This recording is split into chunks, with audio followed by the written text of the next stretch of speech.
الحمد لأهله والصلاة لأهلها أما بعد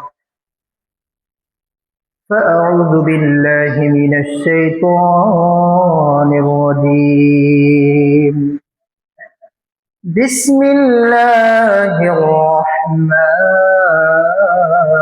الرحيم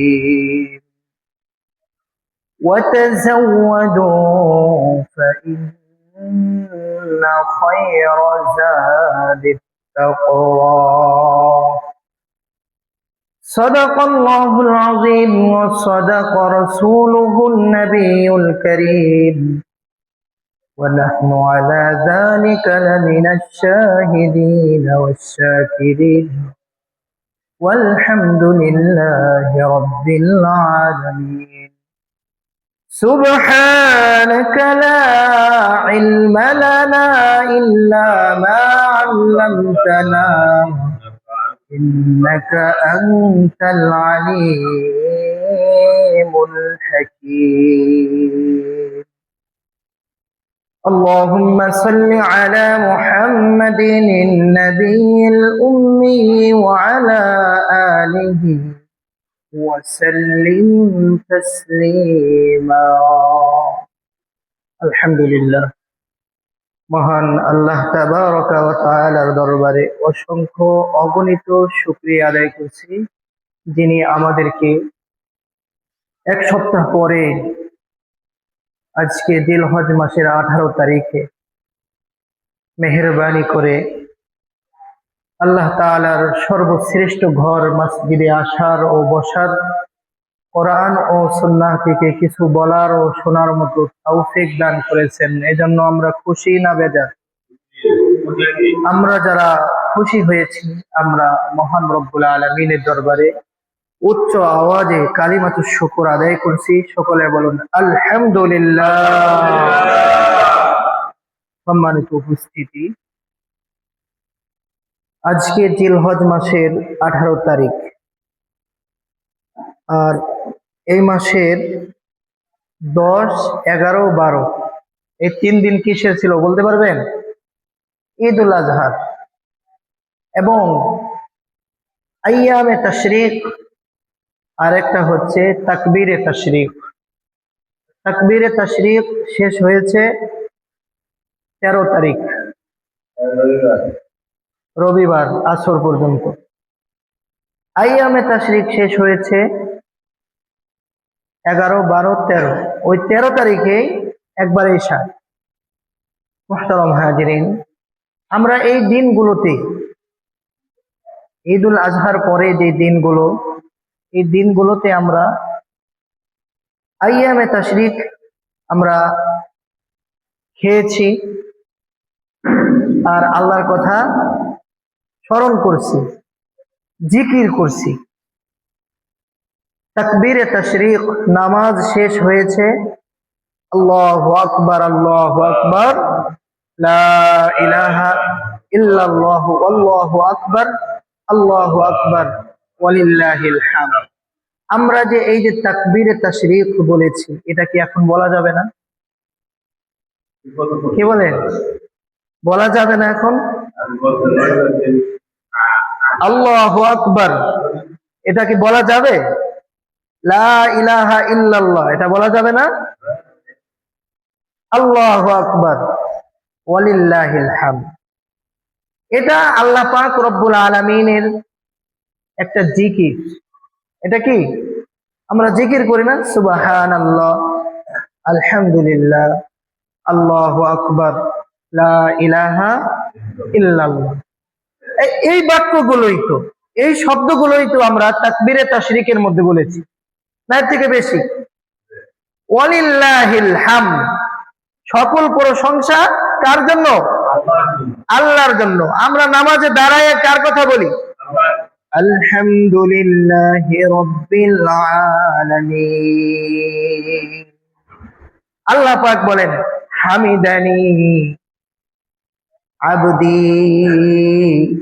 যখন আমরা নামাজ শুরু করি আল্লাহু আকবার, তখন কি বলি? আল্লাহু আকবার। আর আমরা তাকবীরে তাশরিকে কি বলেছি? আল্লাহু আকবার। শেষে বলেছি ওয়ালিল্লাহিল হামদ, সকল প্রশংসা কার? আল্লাহর জন্য। তো আমরা নামাজ শুরু করে সানা পড়ে, আউযু বিল্লাহ পড়ে, বিসমিল্লাহ পড়ে আমরা যখন সূরা শুরু করি আলহামদুলিল্লাহি রাব্বিল আলামিন, সকল প্রশংসা জগৎ সমূহের প্রতিপালক আল্লাহ তাআলার জন্য। আল্লাহ পাক রব্বুল আলামিন তখন বলেন হামিদানি আবদি, আমার বান্দা আমার প্রশংসা করছে। সুবহানাল্লাহ। তো মুহতারাম হাজিরিন, আমরা ঈদের পরে, ঈদুল আজহার পরে তাকবীরে তাশরিক শেষ হয়েছে দিনগুলো। শরীয়ত যেটা নির্ধারণ করে দিয়েছিল সেই দিন শেষ হয়েছে, তবে কি তাকবীর শেষ হয়েছে? কি বলেন? আইয়ামে তাশরিক, শরীয়ত যেটা নির্ধারণ করে দিয়েছিল সেই দিনগুলো শেষ হয়েছে, তবে কি আইয়ামে তাশরিক শেষ হয়েছে, তাকবীর কি শেষ হয়েছে? আল্লাহকে স্মরণ করার কথা কি শেষ হয়ে গেছে, নাকি এখনো স্মরণ করতে হবে? এখনো তাকবীর বলতে হবে। এর অর্থ এই নয় যে কুরবানি চলে গিয়েছে, তাকবীরে তাশরিকের দিন শেষ হয়ে গিয়েছে, আইয়ামে তাশরিকের দিন শেষ হয়ে গিয়েছে, এখন আর তাকবীরও বলতে হবে না, এখন আর আল্লাহর কথাও স্মরণ করতে হবে না। বিষয়টা কি এরকম? এখনো আমরা এই মাস থেকেই বেশি বেশি কি করব? আল্লাহ তাআলার তাসবিহ, তাকবীর গুলো বলবো। পারবো তো ইনশাআল্লাহ? সকলে বলেন সুবহানাল্লাহ, আলহামদুলিল্লাহ, আল্লাহু আকবার, লা ইলাহা ইল্লাল্লাহ। এই যে আমরা বললাম, এগুলোর সওয়াব আছে না? এগুলোর নেকি কম না বেশি? কম না বেশি? একবার সুবহানাল্লাহ যখন কোন বান্দা বান্দি বলে, কিতাবের মধ্যে এসেছে, হাদিসের মধ্যে এসেছে, যে বান্দা বান্দিরা একবার সুবহানাল্লাহ বলবে, আল্লাহ পাক রব্বুল আলামিন জান্নাতের মধ্যে তার জন্য একটা গাছ লাগায়া দেন। আর এই গাছটা এত বড় হবে, দ্রুতগামী ঘোড়া যেটার উপর মানুষ আরোহণ করে চলে, সেটা 500 বছর দৌড়ে ওই গাছের ছায়া শেষ করতে পারবে না। সুবহানাল্লাহ বলতে কি কষ্ট হয়? আমরা এই জিকির করতে পারবো কিনা? ইনশাআল্লাহ। সুবহানাল্লাহ অর্থ আল্লাহ পুত পবিত্র, আল্লাহ পুত পবিত্র। আল্লাহ কি? আল্লাহ এই নামে সুবহান, এটা দিয়ে একটা সূরা শুরু করেছেন, সূরা বানী ইসরাঈল। আল্লাহ বলেছেন সুবহানাল্লাযী আসরা বিআবদিহি লাইলাম মিনাল মাসজিদিল হারাম। সুবহান এটা আল্লাহ তাআলার নাম। এটা কার নাম? আল্লাহ তাআলা কি? পবিত্র। আল্লাহ তাআলার 99টা নাম আছে। কিতাবে আছে যে 700 উপরে আল্লাহ তাআলার গুণবাচক সিফাতি নাম রয়েছে, যেগুলো আমরা জানি না। তবে এই সুবহানাল্লাহ আল্লাহ তাআলার কাছে প্রিয় না অপ্রিয়? আল্লাহর নবী হাদিসের মধ্যে বলেছেন, বুখারী শরীফের মধ্যে সর্বশেষ হাদিস, কালিমাতান হাবিবাতান ইলার রহমান সাকিলাতান ফিল মিজান। আল্লাহর নবী বলেন, দুটি বাক্য, দুটি কালিমা এমন রয়েছে যেটা আল্লাহ তাআলার কাছে প্রিয়। খফিফাতান আলাল লিসান, যে দুটি বাক্য জবানে হালকা। সাকিলাতান ফিল মিজান, কিন্তু হাসরের ময়দানে মিজানের পাল্লাই এটা ভারী হয়ে যাবে। সুবহানাল্লাহি ওয়া বিহামদিহি সুবহানাল্লাহিল আযীম। দেখেন আল্লাহ তাআলার কাছে এটা প্রিয়। এই দুইটা বাক্য আমরা বললাম সুবহানাল্লাহি, এর শুরুতে সুবহান আছে না নাই? আল্লাহু আকবার আমরা তাকবীরে তাশরিকে বলেছি কিনা? ওয়া বিহামদিহি এর শেষে আমরা বলেছি ওয়ালিল্লাহিল হামদ। আর এখানে বলা হয়েছে কি? ওয়া বিহামদিহি সুবহানাল্লাহিল আযীম। সম্মানিত উপস্থিতি, আমার বলার উদ্দেশ্য একটা কথাই বোঝানো যে তাকবীরে তাশরিকের দিন শরীয়ত নির্ধারণ করে দিয়েছে।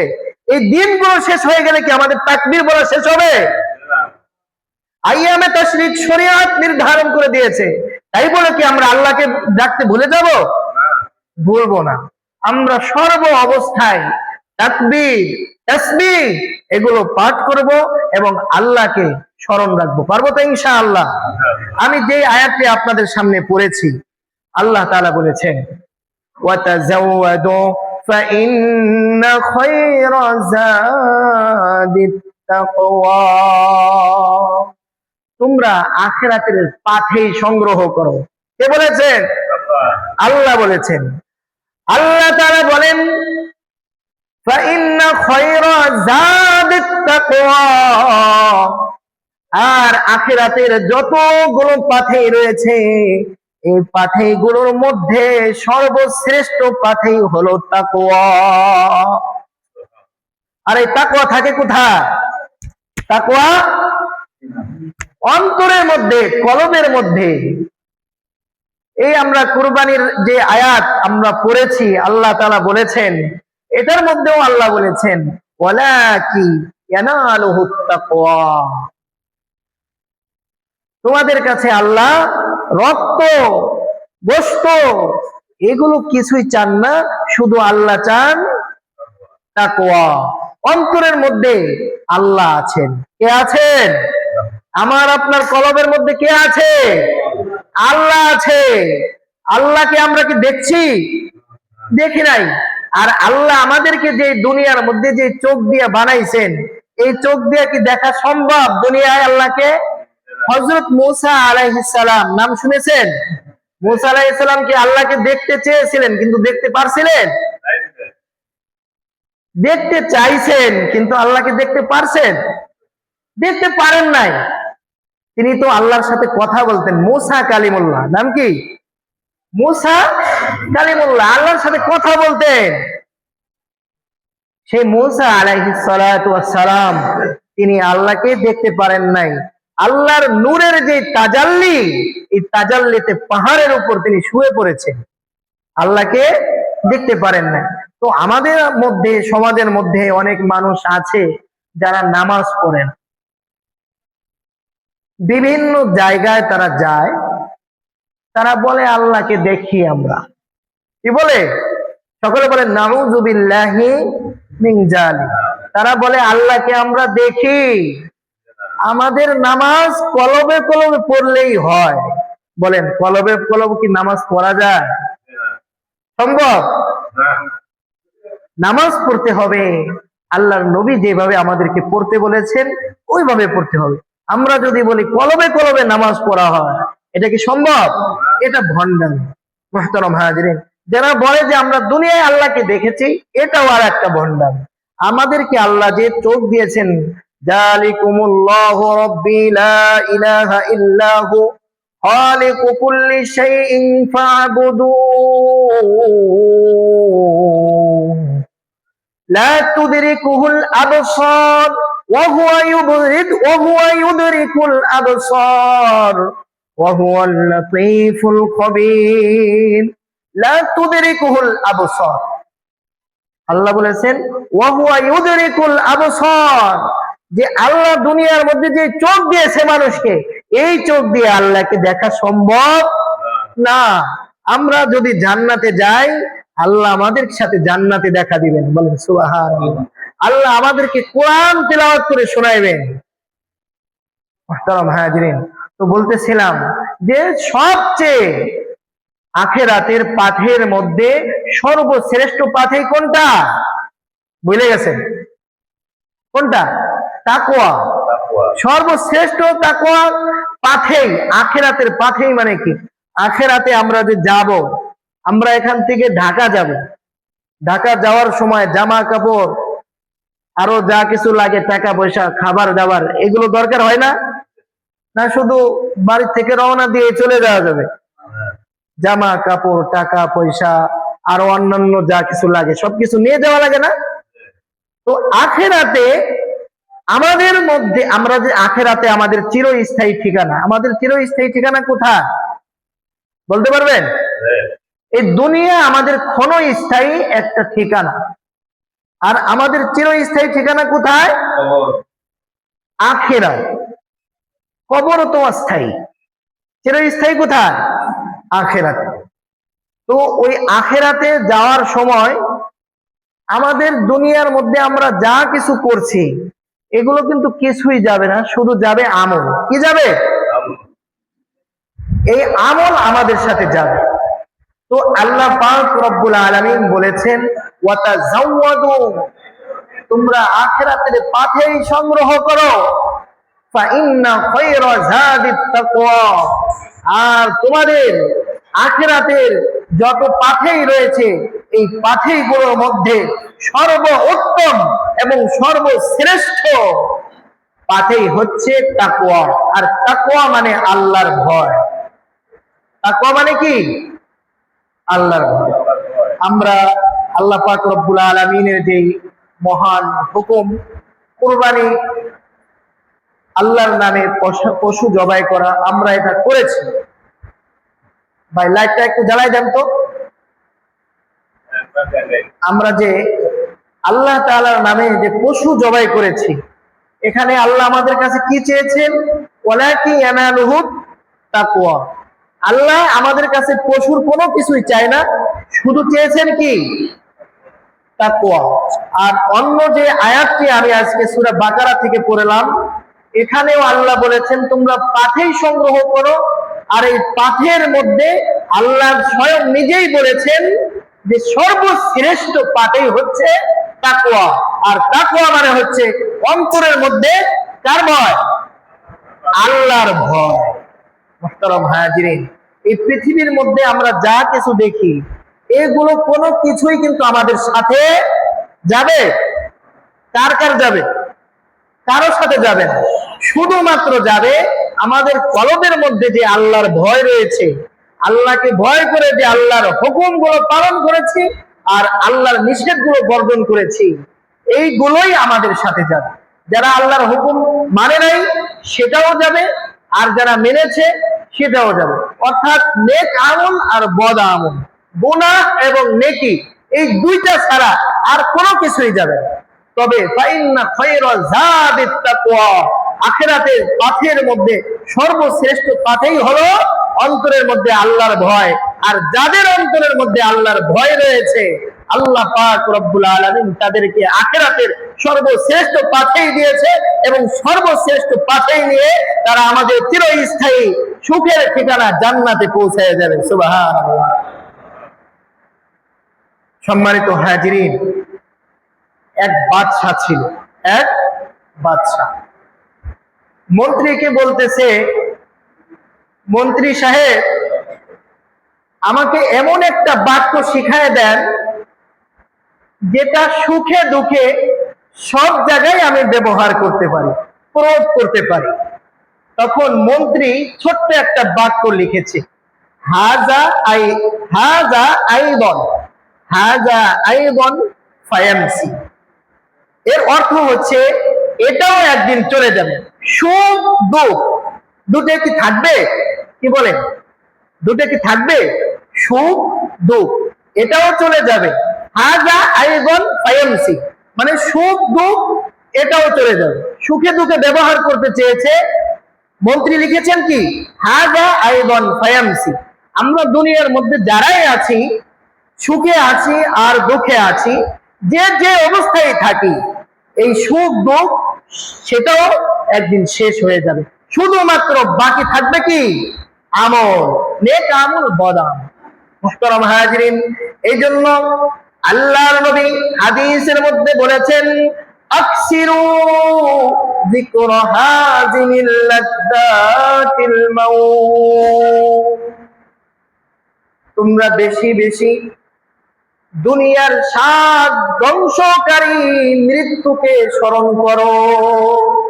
আর এই মৃত্যুকে যারা বেশি বেশি স্মরণ করবে, আল্লাহ পাক রব্বুল আলামিন তাদের অন্তরের মধ্যে আল্লাহর ভয় দান করবেন।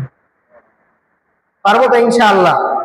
এজন্য আমাদের বাড়ির পাশে যে কবরস্থান আছে, এই কবরস্থানে যখন আমরা যাই অথবা আমরা রাস্তার পাশে যখন কোনো কবর দেখি, আল্লাহর নবী একটা দোয়া আমাদেরকে শিখায় দিয়ে গেছে, আসসালামু আলাইকুম ইয়া আহলাল কুবুর আনতুম লানা সালাফুন ওয়া নাহনু লাকুম তাবউন ওয়া ইন্না ইনশাআল্লাহু বিকুম লাহিকুন। এর অর্থ হচ্ছে, আসসালামু আলাইকুম ইয়া আহলাল কুবুর, হে কবরবাসী, আসসালামু আলাইকুম ইয়া আহলাল কুবুর, অর্থ হে কবরবাসী, আনতুম লানা সালাফুন, তোমরা আমাদের থেকে আগে চলে গিয়েছো, ওয়া নাহনু লাকুম তাবউন, আমরা তোমাদের অনুসরণ করব, ওয়া ইন্না ইনশাআল্লাহু বিকুম লাহিকুন, আর আল্লাহ চাহে তো আমরা একদিন তোমাদের সাথে মিলিত হব। কোথায়? আখিরাতে। এজন্য আমরা বেশি বেশি কবর জিয়ারত করব। কবর আসলে সামনে যদি পাই, কমপক্ষে অন্তত পক্ষে এই দোয়াটা করব। পারবো তো ইনশাআল্লাহ? এই দোয়াটা অনেকে আমরা জানি না, আমরা শিখে নেব। তাহলে দেখা যাবে যে কবর সপ্তাহে অন্তত আমরা একদিন আমাদের মা বাবা যারা দুনিয়া থেকে চলে গেছে, আমরা তাদেরকে একটু স্মরণ করব। পারবো তো ইনশাআল্লাহ? মা বাবা জীবিত থাকলে আমরা তাদের সাথে সময় কাটাইতাম, তাদেরকে ডাক দিতাম। দেখা যায় আমাদের মা বাবা, আমাদের দাদা দাদি, নানা নানি, এই যে ঈদ চলে গেল, মা বাবা থাকলে আমরা আনন্দে তাদের সাথে সময় কাটাইতাম না, কিন্তু ওই মা বাবা অন্ধকার কবরে চলে গেছে। আমরা অন্তত পক্ষে ঈদ চলে গেল একবার মা বাবার কবরের সামনে যাইয়া দোয়া দরুদ করে আল্লাহর কাছে দোয়া করেছি? কয়জন বলতে পারো? আল্লাহ আমাদের সবাইকে তৌফিক দান করুন। কোরআন এবং হাদিস থেকে আমি যে কথাগুলো বলেছি, আল্লাহ তাআলা সর্বপ্রথম আমাকে এবং আমরা যারা শ্রবণ করেছি আমাদের সবাইকে আমল করার তৌফিক দান করুন। আমিন। ওয়া আখিরু দাওয়ানা আলহামদুলিল্লাহি রাব্বিল আলামিন।